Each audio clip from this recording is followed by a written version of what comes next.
Bonjour à tous, avec l'aide de Dieu, la Yom Yom du 8 Menachem Av. Tout d'abord, le rabbi nous dit, il faut étudier le Chumash du jour, le Tilim du jour, le Tanya du jour.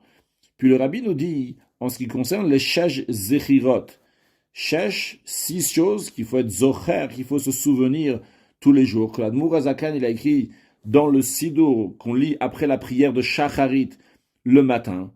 Et le rabbi nous dit que ces Shesh Zechirot, ces 6 choses qu'il faut se rappeler, c'est tous les jours, même Shabbat, même jour de fête, même Rosh Hashanah, même Kippour.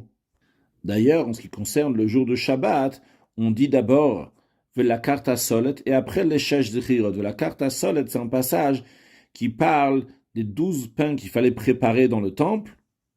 Et après, on fait ces Shesh Zechirot, ces 6 choses à se rappeler, se souvenir de la sortie d'Égypte, etc., jusqu'à se souvenir le jour du Shabbat.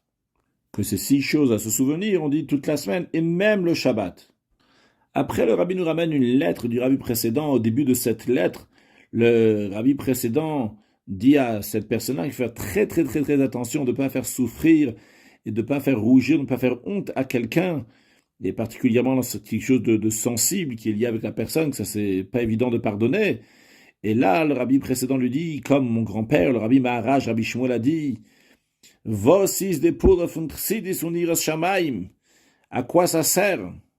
L'effet de la chassidoute et la crainte de Dieu, s'il manque l'essentiel, Avat Israël, l'amour du prochain, et en plus, Chaz v'Shalom, que Dieu en préserve, faire souffrir un autre. Donc, il faut faire très attention lorsqu'on parle, etc., de ne pas faire souffrir, de ne pas vexer, de ne pas faire honte à quelqu'un d'autre.